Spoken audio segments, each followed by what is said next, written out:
Hello everyone, myself Milan Chauhan. I am from Innovative School. We are starting Physics 11 Science, chapter number 3, Motion in a Straight Line. So first of all, what is motion? Motion क्या है? तो अभी मैं यहाँ पे खड़ा हूँ, देखना. With respect to time मैं क्या कर रहा हूँ? अभी मेरी पोजीशन चेंज कर रहा हूँ, ठीक है? मैं अभी कहाँ पे खड़ा हूँ? यहाँ पे खड़ा हूँ.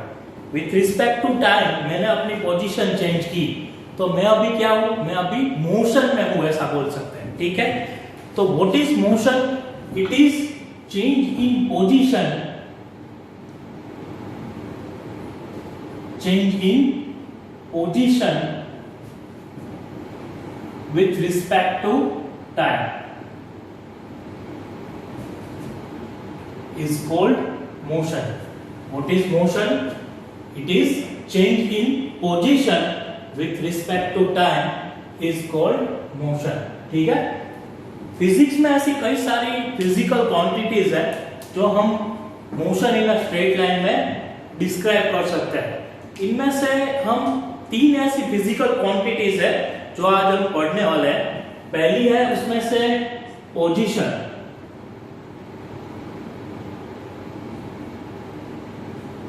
फॉर एग्जाम्पल मैं अभी यहाँ पे एक डॉट कर रहा हूं, ठीक है? तो इस डॉट का पोजीशन क्या है मैं कैसे बता सकता हूं? नहीं बता सकता, क्योंकि व्हाइट बोर्ड में डॉट कहां पे है हम डिस्क्राइब नहीं कर सकते. तो उसके लिए क्या करना पड़ता है? हमें एक रेफरेंस पॉइंट देना पड़ता है. और रेफरेंस पॉइंट कहां से आता है? रेफरेंस पॉइंट आता है 3 डायमेंशन एक्सिस को लेके. एक्स एक्सिस है, वाई एक्सिस है, जेड एक्सिस है, और वो सबको जहां पे हम कनेक्ट करते हैं उसको बोलते हैं हम ओरिजिन पॉइंट. उसको क्या बोलते हैं हम लोग? ओरिजिन पॉइंट, ठीक है? तो ओरिजिन पॉइंट का कोऑर्डिनेट क्या रहता है? Always 0 0 0 with respect to X, with respect to Y, with respect to Z. अगर इस डॉट का हम पोजीशन देखें तो फॉर एग्जांपल ये 3 है, फॉर एग्जाम्पल यहां से ये 4 है y से, तो इसका कोऑर्डिनेट्स क्या हो गया? 3 और 4, ठीक है? तो 3 और 4 अभी इस डॉट का पोजीशन है. अगर आप अपना एड्रेस बताते हो फॉर एग्जाम्पल, तो एड्रेस कैसे बताते हो? Near by Kalawad road, near by university road. What is near by Kalawad road and university road? It is a reference point you take to describe your location, ठीक है? तो पोजीशन हम always with respect to reference point से define करेंगे. और यहां पे जो ओरिजिन पॉइंट है वो है हमारा रेफरेंस पॉइंट, ठीक है? सेकंड फिजिकल क्वांटिटीज है वो है path length. What is path length? Path length is a total distance covered by object. What is path length? Total distance covered by object is called path length. For example, अगर यहाँ पे P point है और यहाँ पे Q point है, इसका position अभी 0 पे है और Q point for example 20 kilometre, ठीक है? तो टोटल पाथ लेंथ इसका क्या होगा? तो P to Q अगर देखें तो उसका पाथ लेंथ होगा 20 किलोमीटर, ठीक है? Okay, now third physical quantities, displacement.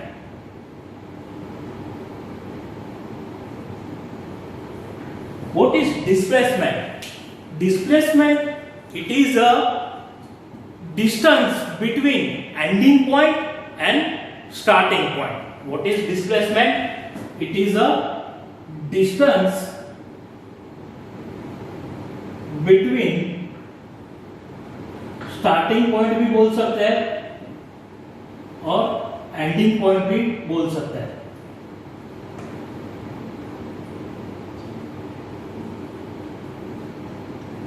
यही एग्जांपल हम लेंगे P and Q. P and Q में डिस्प्लेसमेंट क्या होगा? S M S path length. अगर पी एंड क्यू का डिस्प्लेसमेंट देखा जाए तो x2 माइनस x1 लिखेंगे। What is x2? Here x2 is equal to ending point and what is x1? x1 is equal to starting point. Ending point का distance क्या है अभी? 20 किलोमीटर और x1 का स्टार्टिंग क्या है? 0। देन डिस्प्लेसमेंट कितना हुआ? 20 किलोमीटर। ठीक है। Then what is the difference between the path length and displacement? वो देखना है। What is the difference between the path length and displacement?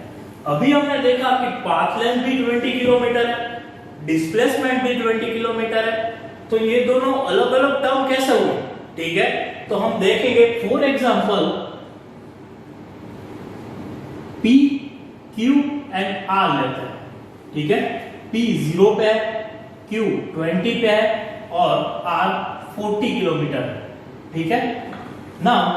एक पाथ हम डिसाइड करते हैं। पाथ है for example P, Q, R।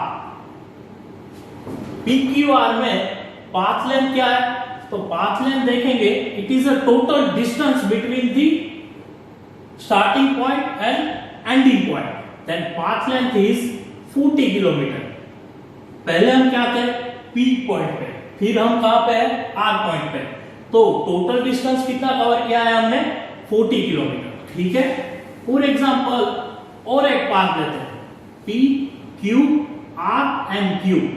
ठीक है, तो उसमें डिस्प्लेसमेंट क्या है? पहले हम क्या थे? कहां पे है? P पॉइंट पे, फिर लास्ट में हम कहां पे है? Q पॉइंट पे। तो हमारा डिस्प्लेसमेंट कितना हुआ? Displacement it is a distance between ending point and starting point. Then x2 minus x1 is equal to 20 minus 0 is equal to 20 kilometre. ठीक है, मतलब क्या हुआ कि पाथ लेंथ और डिस्प्लेसमेंट कभी कभार सेम आते हैं। ठीक है, बट पाथ लेंथ कभी भी 0 नहीं हो सकता, डिस्प्लेसमेंट कभी कभार 0 हो सकता है। उसके लिए हम और एक पाथ तय करते हैं P, Q, R and P। देखना, पहले हम कहां पे हैं? P पॉइंट पे, लास्ट में हम कहां पे आए हैं? P पॉइंट पे। What is displacement? जहां पे थे हम वहां पे ही है। Then distance between ending point and starting point is equal to 0। Path length कभी 0 नहीं हो सकता है, डिस्प्लेसमेंट 0 हो सकता है। ठीक है, तो हमने physical quantity motion in a straight line में कितनी क्वांटिटी फिजिकल क्वांटिटी हमने डिराइव की? अभी 3 क्वांटिटी। पहली कौन सी थी? Position. What is position? Position को डिफाइन करने के लिए हमको क्या चाहिए? रेफरेंस पॉइंट की रिक्वायरमेंट है। ठीक है, फिर हमने क्या डिफाइन किया? Displacement. What is displacement? Displacement it is a distance between the ending point and starting point. And what is path length? Path length it is a total distance covered by the any object. ठीक है? Now we define position time graph. What is position time graph?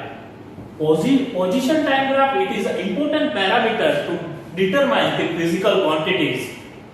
For example, अभी मैं एक graph आपको represent कर रहा हूं, वो स्ट्रेट लाइन। ठीक है, पैरेलल टू एक्स एक्सिस दिया गया है। ठीक है, फॉर एग्जांपल यहां पे 40 किलोमीटर है, फॉर एग्जांपल, जो वाई एक्सिस पे है। तो अभी क्या होगा? With respect to time position object का चेंज नहीं हो रहा। With respect to time position object का नहीं चेंज हो रहा है, तो वो क्या है? ऑब्जेक्ट रेस्ट कंडीशन में है। This graph shows rest object. ठीक है, now और एक ग्राफ आपको डिफाइन कर रहा है। ठीक है, with respect to time position भी उसका चेंज हो रहा है। देखो कैसे, फॉर एग्जांपल यहाँ पे 10 है, 20 है, 30 है, ठीक है। यहाँ पे for example 2 second, 4 second, 5 second, ठीक है। With respect to time position भी उतना ही चेंज होता है। तो क्या बोल सकते हैं हम उसको? यूनिफॉर्म मोशन बोल सकते हैं। क्या बोल सकते हैं? Uniform motion. मीन्स अगर आपका position with respect to time parallel same चल रहा है तो हम उसको यूनिफॉर्म मोशन बोल सकते हैं, ठीक है। और एक ग्राफ देखते हैं अभी, पोजीशन टाइम का ग्राफ है, कार कैसे ट्रैवल करती है, ठीक है। देखते हैं ग्राफ क्या सोच कर रहा है कि अभी आपकी कार रेस्ट है, मतलब वो खड़ी है यहाँ पर, ठीक है, स्टैंड बाय। देन धीरे धीरे स्टार्ट होगी, यहाँ पे 5 सेकंड तक वो अपनी थोड़ी सी स्पीड बढ़ाएगी। देन स्पीड इंक्रीज होगा, यहाँ तक time t equal to 10 second से आपकी स्पीड बढ़ रही है, फिर क्या हो रहा है? स्पीड ब्रेक कर रहा है। तो आपका पोजीशन बहुत स्लो मोशन में चेंज हो रहा है, ठीक है। पोजीशन टाइम ग्राफ हमको कोई भी फिजिकल क्वांटिटीज डिफाइन कर सकते हैं, ठीक है। चलो आज के लेक्चर में हमने क्या क्या पढ़ा? पहले हमने फिजिकल क्वांटिटीज देखी, 3 डिफरेंट क्वांटिटीज थी। फिर हमने ग्राफ कैसे रिप्रेजेंट कर सकते हैं उसको भी देखा, ठीक है। नेक्स्ट लेक्चर हम velocity, average velocity, instantaneous velocity define करेंगे, ठीक है। Thank you.